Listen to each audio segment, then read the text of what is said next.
అందరికీ నమస్కారం. ఐపీఎస్‌లో సస్పెండ్ జీవోలో పొందుపరిచిన చిల్లర కారణాలు ఇవే. ఈ విషయాలను తెలుసుకునే ముందు వీడియో మీరు కంప్లీట్‌గా చూడండి.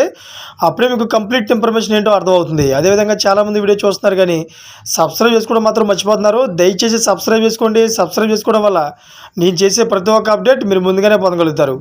అదేవిధంగా చాలామంది లైక్ చేయడం మర్చిపోతున్నారు. దయచేసి లైక్ చేయండి. లైక్ చేయడం వల్ల ఈ ఇన్ఫర్మేషన్ అనేది మనం చాలామందికి రీచ్ చేసే వాళ్ళు అవుతాం. ఇంకా లేట్ చేయకుండా వీడియోకి వెళ్ళిపోతాం. ఫ్రెండ్స్, ముంబై బాలీవుడ్ హీరోయిన్ కాదంబరి జత్వానీ కేసులో ప్రభుత్వం చర్యలకు ఉపక్రమించింది. అయితే ఈ కేసులో ముగ్గురు ఐపీఎస్లను చంద్రబాబు సస్పెండ్ చేశారు. ఈ మేరకు 3 జీవోలు విడుదల చేశారు. డీఐజీ విశాల్ గున్నీని సస్పెండ్ చేస్తూ జీవో నెంబర్ 1592ను విడుదల చేసింది. అయితే సస్పెండ్కు ప్రభుత్వం మెన్షన్ చేసిన కారణాలు ఒకసారి పరిశీలిస్తే, విజయవాడ కమిషనరేట్లోని డీసీపీగా ఉన్న సమయంలో విశాల్ గున్ని జత్వానీ అరెస్టుకు ముందు సరైన విచారణ జరపలేదని స్పష్టం పేర్కొంది. అయితే 31/1/2024న అప్పటి intelligence director general of police PSR ఆంజనేయులను కలిసి ఆయన మౌలిక సూచనల మేరకు 2/2/2024న ముంబైకి వెళ్లి అరెస్టులు చేశారని తెలిపింది ప్రభుత్వం.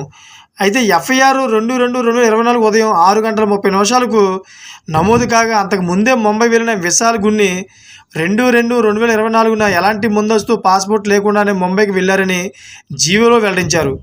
అయితే కేసు నమోదు కంటే ముందే అరెస్టు గురించి ప్రణాళిక వేయడం వెనుక ఉద్దేశాలు వేరేలా కనిపిస్తున్నాయని, అరెస్ట్ అయిన వారికి సరైన వివరణ ఇవ్వడానికి అవకాశం ఇవ్వడంలో గున్ని విఫలమయ్యాడని ప్రభుత్వం పేర్కొంది. అయితే విశాల్తో పాటుగా పిఎస్ఆర్ ఆంజనేయులు, కాంతి రాణా టాటాను ప్రభుత్వం సస్పెండ్ చేసింది. చూసారు ఫ్రెండ్స్, ఇటువంటి లేటెస్ట్ అప్డేట్స్ కోసం ఛానల్ సబ్స్క్రైబ్ చేసుకోండి. Thank for watching friends.